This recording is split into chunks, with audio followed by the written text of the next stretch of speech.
ಮಕ್ಕಳೇ, ನಾವು ಮನುಜರು ಎಂಬ ಕಾರ್ಯಕ್ರಮದಲ್ಲಿ ಸರ್ಕಾರದ ಆದೇಶಾನುಸಾರ ವಾರ್ಷಿಕವಾಗಿ ಕ್ರಿಯಾ ಯೋಜನೆಯನ್ನ ಮಾಡ್ಕೋಬೇಕು. ಯಾವ್ಯಾವ ತಿಂಗಳಲ್ಲಿ ಏನ್ ಮಾಡ್ಬೇಕು ಅನ್ನೋದ್ರ ಬಗ್ಗೆ ಈ ಡೀಟೇಲ್ ಆಗಿ ಕೊಟ್ಟಿದ್ದಾರೆ. ನಾವು ಮನುಜರು ಎನ್ನುವ ಪ್ರೋಗ್ರಾಮ್ ನಲ್ಲಿ ಅದರಲ್ಲಿ ವೈಜ್ಞಾನಿಕ ಮನೋಭಾವ ಅಂತಕ್ಕಂಥ ವೈಜ್ಞಾನಿಕ ಮನೋಭಾವ ಈ ಎರಡನೇ ವಾರದ ಡಿಸೆಂಬರ್ ಮಾಹೆಯ ಎರಡನೇ ವಾರದ ಒಂದು ಕಾರ್ಯಕ್ರಮ ನಾವು ಅನುಷ್ಠಾನ ಮಾಡಬೇಕಾಗಿರೋದು ಮನೆ ಮದ್ದು. ಮದ್ದು ಅಂದ್ರೆ ಔಷಧಿ ಅಂತ. ನಾವು ಅಡಿಗೆ ಮನೆಯಲ್ಲೇನೆ ನಮ್ಮ ಮನೆಯಲ್ಲಿ ಅಡಿಗೆ ಮನೆ ಹಿಡಕ್ ಹೋದ್ರೆ ಏನೆಲ್ಲ ದಿನಸಿಗಳನ್ನು ಬಳಸ್ತೀವಿ. ಸಾಸಿವೆ ಇರ್ಬೋದು, ಜೀರಿಗೆ ಇರ್ಬೋದು, ಮೆಣಸು ಇರ್ಬೋದು, ಚಕ್ಕೆ, ಲವಂಗ ಅಲ್ವಾ, ಶುಂಠಿ, ಪುದೀನ, ಇವೆಲ್ಲವೂ, ಟೊಮೊಟೊ, ಇವೆಲ್ಲವೂ ಸಹ ನಮಗೆ ಔಷಧಿ ಧಾನ್ಯಗಳು. ಇವು ಎಲ್ಲವುಗಳಿಂದಲೂ ಸಹ ನಮಗೆ ಔಷಧಿ ತಯಾರಿಸ್ತದೆ. ಜೊತೆಗೆ ನಮ್ಮ ಮನೆಯಲ್ಲೇನೆ ನಮ್ಮ ಕಾಯಿಲೆಗಳಿಗೆ ಮದ್ದನ್ನು ತಯಾರು ಮಾಡ್ಕೋಬಹುದು. ಅಂತದ್ರ ಪೈಕಿ ನಾವು ಇವತ್ತು ಕೆಲವುದನ್ನು ಮಾತ್ರ ನಿಮ್ಗೆ ಪರಿಚಯಿಸ್ತಾ ಇದೀವಿ. ಉದಾಹರಣೆಗೆ ಮೊದಲನೇದಾಗಿ ಶುಂಠಿ. ನೀವೆಲ್ಲರೂ ಸಹ ಶುಂಠಿ ನೋಡಿದ್ದೀರಾ. ಶುಂಠಿ ಇದು ಸಹ ಅರಿಶಿಣದ ಜಾತಿಗೆ ಸೇರ್ತಕ್ಕಂಥದ್ದು. ಅರಿಶಿಣದ ಗೋಟು ಮತ್ತು ಶುಂಠಿ ಒಂದೇ ತರ ಇರ್ತದೆ. ಅರಿಶಿಣ ಒಣಗಿದ ಮೇಲೆ ಈ ತರ ಆಗ್ತದೆ. ಶುಂಠಿ ಏನಕ್ಕೆಲ್ಲ ಬಳಸ್ತಾರೆ ಅಂದ್ರೆ, ಶುಂಠಿ ಒಂದು ಜೀರ್ಣಕ್ರಿಯೆಗೆ ಅಂದ್ರೆ ಜೀರ್ಣದ ಒಂದು ಪಚನ ಕ್ರಿಯೆಗೆ, ಜೀರ್ಣ ಶಕ್ತಿಗೆ ಇದು ರಾಮಬಾಣ. ಅಷ್ಟೇ ಅಲ್ಲ, ಕೀಲು ನೋವು ಇದರ ಕಷಾಯವನ್ನ ಮಾಡಿ ಕುಡಿದ್ರೆ, ಶುಂಠಿ ಕಷಾಯವನ್ನ ಕುಡಿದ್ರೆ ಕೀಲು ನೋವು ಹೋಗ್ತದೆ. ಮತ್ತೆ ನಿದ್ದೆ ಚೆನ್ನಾಗಿ ಬರ್ತದೆ. ಶುಂಠಿ ಕಷಾಯವನ್ನು ಕುಡಿದ್ರೆ ನಿದ್ದೆ ಚೆನ್ನಾಗಿ ಬರ್ತದೆ. ಶೀತ ನೆಗಡಿಗೆ ಹಾಲಿನಲ್ಲಿ ಶುಂಠಿಯನ್ನ ಹಾಕಿ ಕಾಯಿಸಿ ಕುಡಿದಾಗ ನಮ್ಮ ಶೀತ ಮತ್ತೆ ನೆಗಡಿ, ಕಫ ಇವೆಲ್ಲವೂ ಸಹ ಮಾಯವಾಗ್ತದೆ. ಇದು ನಾವು ಅಡಿಗೆ ಮನೆಯಲ್ಲಿ ತಿಂಡಿಗಳಿಗೆ ಬಳಸ್ತಕ್ಕಂಥ ಶುಂಠಿ. ನೋಡಿ, ಶುಂಠಿಯ ಉಪಯೋಗ ಏನೆಲ್ಲ ಇದೆ ಅನ್ನೋದ್ರ ಬಗ್ಗೆ ನಮ್ಗೆ ಈಗಾಗಲೇ ಗೊತ್ತಾಗಿದೆ. ಇದು ಜೀರಿಗೆ. ಗೊತ್ತಿಲ್ಲ ಯಾರಿಗೆ? ಎಲ್ಲರಿಗೂ ಗೊತ್ತು. ಜೀರಿಗೆ ನೋಡು, ಜೀರ್ಣಕ್ರಿಯೆಯನ್ನ ಹೆಚ್ಚಿಸ್ತಕ್ಕಂಥ ಈ ಜೀರಿಗೆ ಪ್ರತಿಯೊಂದು ಸಾರಿಗೂ ಸಹ ನಾವು ಒಗ್ಗರಣೆಗೆ ಹಾಕ್ತಾರೆ. ಇದರಿಂದ ಕ್ಯಾನ್ಸರ್ ಕಾಯಿಲೆ ಅನ್ನೋದು ಕಡಿಮೆ ಆಗ್ತದೆ. ಜೊತೆಗೆ ನಮ್ಮ ದೇಹದ ತೂಕ, ಯಾರು ಬೊಜ್ಜು ಬಂದಿರ್ತದೆ, ಹೆಚ್ಚು ತೂಕ ಬಂದಿರ್ತಾರೆ, ಅವರು ಈ ಜೀರಿಗೆ ಕಷಾಯವನ್ನ ಮಾಡಿ ಅಥವಾ ಬಿಸಿ ನೀರಿನಲ್ಲಿ ಚೆನ್ನಾಗಿ ಕಾಯಿಸಿ ಕುದಿಸಿ ಆ ಕುದಿಸಿದಂತಹ ನೀರನ್ನ ಕುಡಿದ್ರೆ ನಮ್ಮ ದೇಹದ ತೂಕ ಕಡಿಮೆ ಆಗ್ತದೆ, ಕೊಲೆಸ್ಟ್ರಾಲ್ ಕಡಿಮೆ ಆಗ್ತದೆ. ಅಷ್ಟೇ ಅಲ್ಲ, ಅಸಿಡಿಟಿ ಅಂತಕ್ಕಂಥದ್ದು, ಎದೆಯಲ್ಲಿ ಉರಿ ಮತ್ತೆ ಹೊಟ್ಟೆಯಲ್ಲಿ ಉರಿ, ಇವೆಲ್ಲ ಏನೇ ಹೊಟ್ಟೆಗೆ ಸಂಬಂಧಿಸಿದ ಕಾಯಿಲೆಗಳಿಗೆ ಈ ಜೀರಿಗೆ ಅಂತಕ್ಕಂಥದ್ದು ಸಿದ್ಧೌಷಧ. ಹಾಗಾಗಿ ಈ ಜೀರಿಗೆನೂ ಸಹ ನಮ್ಮ ಅಡಿಗೆ ಮನೆಯಲ್ಲೇ ಸಿಗ್ತದೆ. ಇನ್ನ ಅರಿಶಿಣದ ಪುಡಿ ನೋಡಿದಿರ? ನೀವೆಲ್ಲರೂ ಸಹ ಅರಿಶಿಣದ ಪುಡಿಯನ್ನ ನೋಡಿದಿರ? ನೋಡಿ, ಅರಿಶಿಣ ನೋಡಿದ್ರಲ್ಲ. ಈ ಅರಿಶಿಣ ಏನಾದ್ರೂ ಗಾಯಗಳಾದ್ರೆ ಮೊದಲು ಹಚ್ಚೋದು ನಾವು ಅರಿಶಿಣವನ್ನ ಹಾಕ್ತೀವಿ. ಈ ಅರಿಶಿಣ ಗಾಯಗಳಿಗೆ ಮಠಮಾಯ ಮಾಡ್ತದೆ. ಅಂದ್ರೆ ಅರಿಶಿಣ ಬೇಗ ರಕ್ತಸ್ರಾವವನ್ನು ನಿಲ್ಲಿಸುತ್ತದೆ. ಇದು ತುಂಬಾ ದೇಹದ ತ್ವಚೆಗೆ, ಅಂದ್ರೆ ಹೆಣ್ಮಕ್ಳು ಮುಖಕ್ಕೆ ಅರಿಶಿಣವನ್ನು ಹಚ್ಚಿ ತಮ್ಮ ಮುಖದ ಕಾಂತಿಯನ್ನ ಹೆಚ್ಚು ಮಾಡ್ಕೊಳ್ತದೆ. ಜೊತೆಗೆ ಈ ಅರಿಶಿಣ ಅಂತಕ್ಕಂಥದ್ದು ನಮ್ಮ ದೇಹದ ಆರೋಗ್ಯಕ್ಕೆ ತುಂಬಾ ಒಳ್ಳೆಯದಾಗಿರುತ್ತದೆ. ಅಂತಹ ಅರಿಶಿಣವನ್ನ ನಾವು ಮನೆಯಲ್ಲೇನೆ ಬಳಸ್ತೀವಿ. ಇಂತಹ ಅರಿಶಿಣದ ಉಪಯೋಗದ ಬಗ್ಗೆ ನಾವು ತಿಳ್ಕೊಳ್ಳೋಣ. ಇನ್ನು ನೆಕ್ಸ್ಟ್ ಟೊಮೊಟೊ ಎಲ್ರಿಗೂ ಗೊತ್ತು. ಇದನ್ನ ಬಡವರ ಆಪಲ್ ಅಂತ ಕರೀತಾರೆ. ಈ ಬಡವರ ಆಪಲ್ ಅಂತಕ್ಕಂಥ ಈ ಟೊಮೊಟೊ ನಮ್ಮ ದೇಹದ ಶಕ್ತಿಯನ್ನ ಹೆಚ್ಚಿಸುತ್ತದೆ, ಆರೋಗ್ಯವನ್ನು ವೃದ್ಧಿಸುತ್ತದೆ. ಅಷ್ಟೇ ಅಲ್ಲ, ಈ ಟೊಮೊಟೊವನ್ನ ಹಚ್ಚಿ ನಾವು ಮುಖಕ್ಕೆ ಹಚ್ಕೊಂಡ್ರೆ, ಹೆಣ್ಮಕ್ಳು ಹಚ್ಕೊಳ್ತಾರೆ, ಈ ಮುಖದ ಮೇಲೆ ಬರ್ತಕ್ಕಂಥ ಮೊಡವೆಗಳನ್ನ, ಗುಳ್ಳೆಗಳನ್ನ ಕಡಿಮೆ ಮಾಡ್ತದೆ. ಇದ್ರಲ್ಲಿರ್ತಕ್ಕಂಥ ಅಸಿಡಿಟಿ ಅಂತಕ್ಕಂಥದ್ದು, ಈ ಆಸಿಡ್ ಅಂತಕ್ಕಂಥದ್ದು, ಇದ್ರಲ್ಲಿರ್ತಕ್ಕಂಥ ಆಮ್ಲ ಅಂತಕ್ಕಂಥದ್ದು ನಮ್ಮ ಮೈ ಒಂದು ಕಾಂತಿಯನ್ನು ಹೆಚ್ಚಿಸುತ್ತದೆ. ಮುಖವನ್ನ ನಯಸ್ಸಾಗಿ ಮಾಡ್ತಕ್ಕಂಥ ಒಂದು ಕೆಲಸ ಟೊಮೊಟೊ ಮಾಡ್ತದೆ. ಈ ಟೊಮೊಟೊ ಅಂತಕ್ಕಂಥದ್ದು ಬಡವರ ಬಾದಾಮಿ. ಈಗ ಪ್ರತಿಯೊಬ್ಬೊಂದು ಮನೆಯಲ್ಲೂ ಸಹ ಟೊಮೊಟೊ ಅಂತಕ್ಕಂಥದ್ದು ಸಾರಿಗೆ ಬಳಸ್ತಾರೆ. ಇಂತಹ ಟೊಮೊಟೊದ ಉಪಯೋಗ ನಮ್ಗೀಗಾಗಲೇ ಗೊತ್ತಾಯ್ತು. ಇನ್ನು ಸಾಸಿವೆ ಒಗ್ಗರಣೆಗೆ ಹಾಕ್ತಾರೆ, ನೋಡಿದೀರಾ? ಈ ಸಾಸಿವೆಯಿಂದ ತೆಗೆದಂತಹ ಎಣ್ಣೆಯನ್ನ ಕೀಲು ನೋವುಗಳಿಗೆ, ಕಾಲು ನೋವುಗಳಿಗೆ ಮಸಲ್ಸ್ಗೆ ಇವೆಲ್ಲದಕ್ಕೂ ಸಹ ಉಪಯೋಗಿಸ್ತಾರೆ. ಆಯುರ್ವೇದಿಕದಲ್ಲಿ ತುಂಬಾ ಉಪಯೋಗಕಾರಿಯಾಗಿರ್ತಕ್ಕಂಥ ಒಂದು ರೆಮಿಡೀಸ್ ಅಂದ್ರೆ ಸಾಸಿವೆ. ಇನ್ನು ನಂತರ ಅಲೆವೇರಾ. ಅಲೆವೇರಾ ಅಂತಕ್ಕಂಥದ್ದು ಇದು ಬೇಲಿಯಲ್ಲಿ ಬೆಳೆದರೂ ಸಹ ತುಂಬಾ ಉಪಯೋಗಕಾರಿ. ಮುಖದ ಮೇಲೆ ಗುಳ್ಳೆಗಳಿದ್ದಿದ್ರೆ, ಮೊಡವೆಗಳಿದ್ದಿದ್ರೆ ಈ ಅಲೆವೇರಾ ಅಂತಕ್ಕಂಥದ್ದು ನಾಶಪಡಿಸ್ತದೆ. ಅಷ್ಟೇ ಅಲ್ಲ, ಇದು ತಮ್ಮ ಮುಖದ ಕಾಂತಿಯನ್ನು ಹೆಚ್ಚು ಮಾಡ್ತದೆ. ಈ ಅಲೆವೇರಾದಿಂದ ಹೊಟ್ಟೆಗೆ ಸಮಸ್ಯೆಗೆ ಬರ್ತಕ್ಕಂಥ ಕೆಲವು ಕಾಯಿಲೆಗಳಿಗೆ ಅಲೆವೇರಾ ಜ್ಯೂಸ್ ಅನ್ನ ಮಾಡಿ ಕುಡಿಸ್ತಾರೆ. ಅಲೆವೇರಾ ಜ್ಯೂಸ್ ಕುಡಿದ್ರೆ ಹೊಟ್ಟೆಯಲ್ಲಿರ್ತಕ್ಕಂಥ ಕೆಲವು ಕಾಯಿಲೆಗಳಿಗೆ, ಜಂತುಗಳು ಹಾಗೂ ನಮ್ಮ ದೇಹದಲ್ಲಿ ಬೇಡವಾದಂತಹ ಕೊಲೆಸ್ಟ್ರಾಲ್ಗಳನ್ನ ಕಡಿಮೆ ಮಾಡಿ, ಕ್ಯಾನ್ಸರ್ ಫ್ಯಾಕ್ಟ್ ಅನ್ನ ಕಡಿಮೆ ಮಾಡಿ ತುಂಬಾ ಉಪಯೋಗಕಾರಿಯಾದಂತಹ ಸಸಿ ಅಂದ್ರೆ ಅಲೆವೇರಾ. ಇದು ನಾವು ಪ್ರತಿನಿತ್ಯ ಮನೆಯಲ್ಲಿ ಬಳಸ್ತಕ್ಕಂಥ ಸಾಬೂನು, ಅದರ ಸೋಪು ಮೈಗೆ ಹಾಕಂತೀವಲ್ಲ, ಆ ಸೋಪಿನ ತಯಾರಿಕೆಯಲ್ಲಿ ಇದನ್ನ ಬಳಸ್ತಾರೆ. ನಿಮಗೆ ಗೊತ್ತಿದೆಯೋ ಗೊತ್ತಿಲ್ವೋ, ಇದನ್ನ ಎಕರೆಗಟ್ಟಲೆ ಜಮೀನಲ್ಲಿ ನಾವು ವ್ಯವಸಾಯ ಮಾಡದಂತೆ ಮಾಡಿ ಈ ಅಲೆವೇರಾವನ್ನ ಬೆಳೆಸಿ ಈಗ ನಾವು ಹಾಕೋದಿಲ್ಲ ಸೋಪು, ಸಂತೂರ್ ಅಂತೆ, ಮೆಡಿಮಿಕ್ಸ್ ಅಂತೆ, ಮೈಸೂರ್ ಸ್ಯಾಂಡಲ್ ಅಂತೆ, ಏನೆಲ್ಲ ಸೋಪುಗಳು ಹಾಕಂತೀವಿ, ಆ ಸೋಪಿನ ತಯಾರಿಕೆಯಲ್ಲಿ ಒಂದು ಅಲೆವೇರಾ ಅಂತಕ್ಕಂಥದ್ದು ಬಳಸ್ತಾರೆ. ನಂತರ ನಾವು ಪುದೀನ, ತುಳಸಿ ಎಲ್ಲರ ಮನೆ ಮುಂದೂ ಸಹ ತುಳಸಿಯನ್ನ ಬೆಳೆಸಿ ನಾವು ಪೂಜೆಯನ್ನ ಮಾಡ್ತೀವಿ. ಇದು ಲಕ್ಷ್ಮಿ ಸಮಾನ. ನಮ್ಮ ಮನೆಗೆ ಇದರಲ್ಲಿ ಬರ್ತಕ್ಕಂಥ ಗಾಳಿ ಮನೆಯೊಳಕ್ಕೆ ಬಂದಾಗ ಮನೆಯಲ್ಲಿ ಉತ್ತಮವಾದ ಧನಾತ್ಮಕವಾದ ಒಂದು ಗಾಳಿ ಆಗ್ತದೆ, ಕಾಯಿಲೆಗಳು ಬರೋದಿಲ್ಲ. ಯಾರ ಮನೆ ಮುಂದೆ ಆದ್ರೆ ಹೆಚ್ಚು ತುಳಸಿ ಇರ್ತದೆ, ಅವ್ರ ಮನೆಯಲ್ಲಿ ಸೊಳ್ಳೆಗಳ ಕಾಟ ಕಡಿಮೆ ಇರ್ತದೆ. ಈ ತುಳಸಿಯನ್ನ ನಾವು ಅಗಿದು ಅಥವಾ ಜಗಿದು ತಿಂದರೆ ಮಕ್ಕಳಿಗೆ ಬರ್ತಕ್ಕಂಥ ಶೀತ ನೆಗಡಿಯನ್ನ ಕಡಿಮೆ ಮಾಡ್ತದೆ. ಇದು ತುಂಬಾ ಸಿದ್ಧ ಔಷಧಿ. ಆದ್ರಿಂದ ಈ ತುಳಸಿ ಅಂತಕ್ಕಂಥದ್ದು ಎಲ್ಲರ ಮನೆಗಳ ಮುಂದೆನೂ ಬೆಳೆಸ್ತಾರೆ.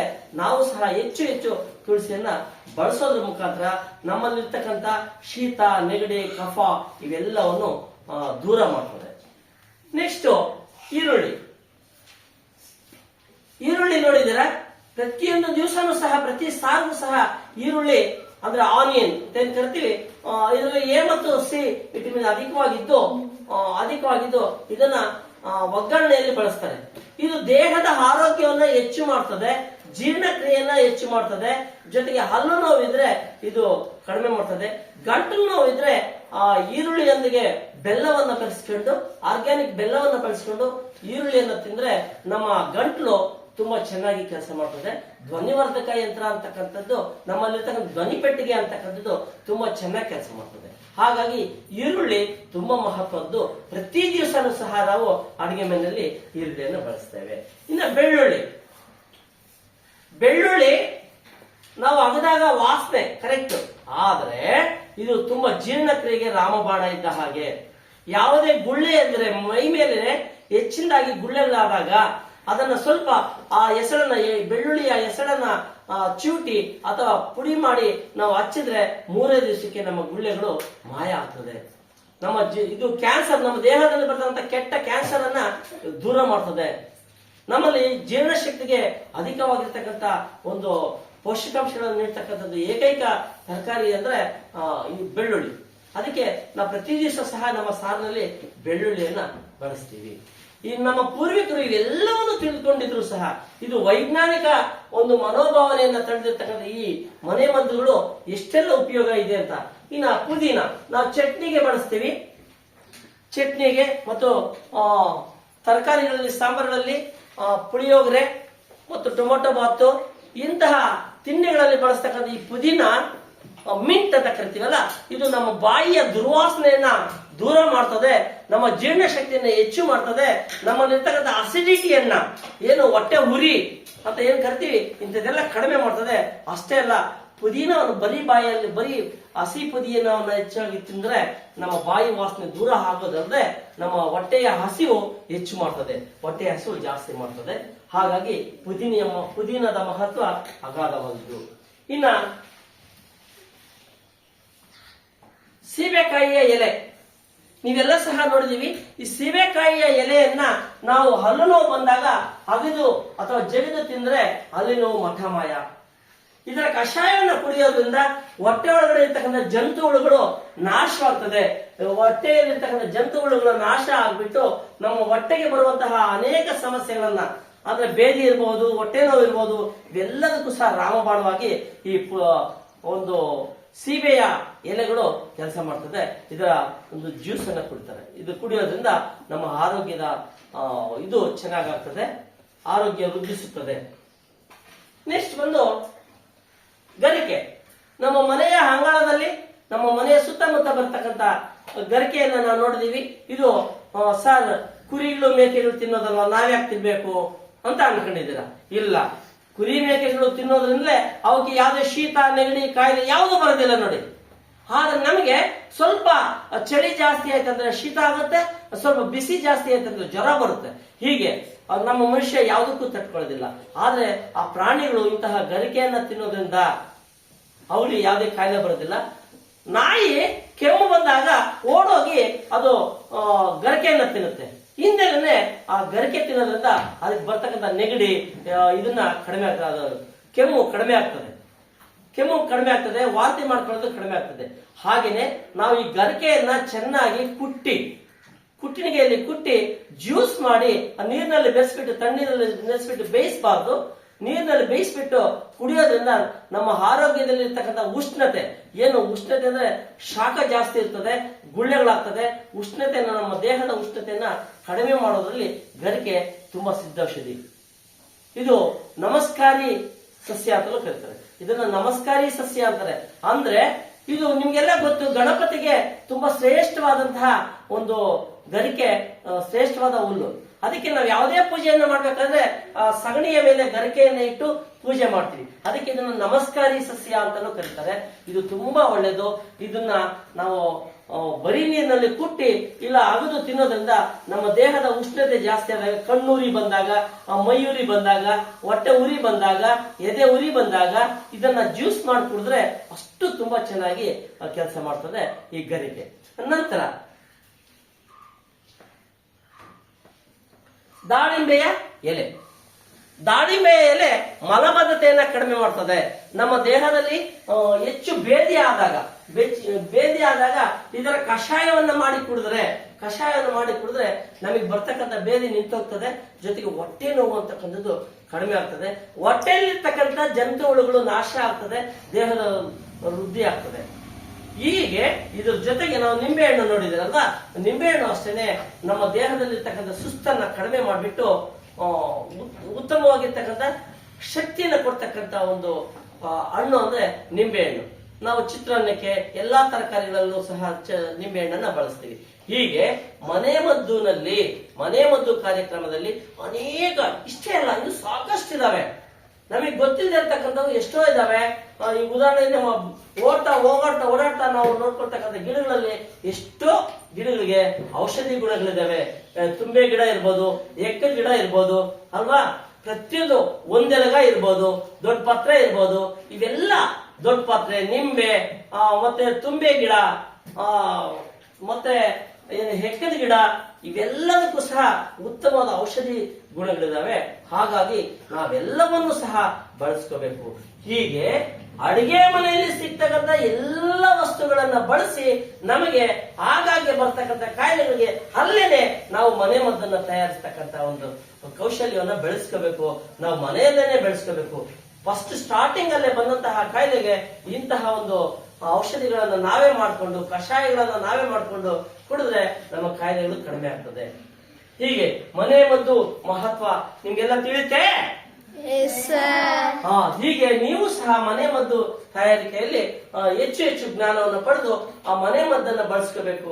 ನಾವು ಇಂಗ್ಲಿಷ್ ಮೆಡಿಸಿನ್ ಅನ್ನ ಕಡಿಮೆ ಮಾಡಿ ಆದಷ್ಟು ಆಯುರ್ವೇದಿಕ್ ಮೆಡಿಸಿನ್ ಅಂದ್ರೆ ಇದೆ ಮನೆ ಮದ್ದು. ನಮ್ಮ ಮನೆಯಲ್ಲಿ ಅಡಿಗೆ ಮನೆಯಲ್ಲಿ ಸಿಗ್ತಕ್ಕಂಥ ಎಲ್ಲ ವಸ್ತುಗಳನ್ನ ಬಳಸಿಕೊಂಡು ನಾವು ಹೆಚ್ಚು ಜ್ಞಾನವನ್ನು ತಿಳಿದುಕೊಂಡು ನಮಗೆ ಬರ್ತಕ್ಕಂಥ ಕಾಯಿಲೆಗಳನ್ನ ಎದುರಿಸಿ ನಮ್ಮ ಆರೋಗ್ಯವನ್ನ ಚೆನ್ನಾಗಿ ಇಟ್ಕೋಬೇಕು. ನಮ್ಗೆಲ್ರಿಗೂ ಗೊತ್ತು, ಆರೋಗ್ಯವೇ ಮಹಾಭಾಗ್ಯ ಅಂತ. ಏನು? ಆರೋಗ್ಯವೇ ಮಹಾಭಾಗ್ಯ. ಆರೋಗ್ಯಕ್ಕೆ ಮಿಗಿಲಾದ ಭಾಗ್ಯ ಮತ್ತೊಂದಿಲ್ಲ. ಆದ್ರಿಂದ ನಾವೆಲ್ಲರೂ ಸಹ ಹೇಳ್ತೀವಿ, ಆರೋಗ್ಯವೇ ಮಹಾಭಾಗ್ಯ, ಹೆಲ್ತ್ ಈಸ್ ವೆಲ್ತ್ ಅಂತ ಕರೀತಾರೆ. ಇಷ್ಟು ಮನೆ ಮದ್ದು ಕಾರ್ಯಕ್ರಮದ ಒಂದು ಅರಿವು. ನಿಮ್ಗೆಲ್ಲ ಗೊತ್ತಾಯ್ತಲ್ಲ? ಅರ್ಥ ಆಯ್ತಾ? Okay, thank you. ಲೈಕ್ ಮಾಡಿ, ಶೇರ್ ಮಾಡಿ, ಸಬ್ಸ್ಕ್ರೈಬ್ ಮಾಡಿ.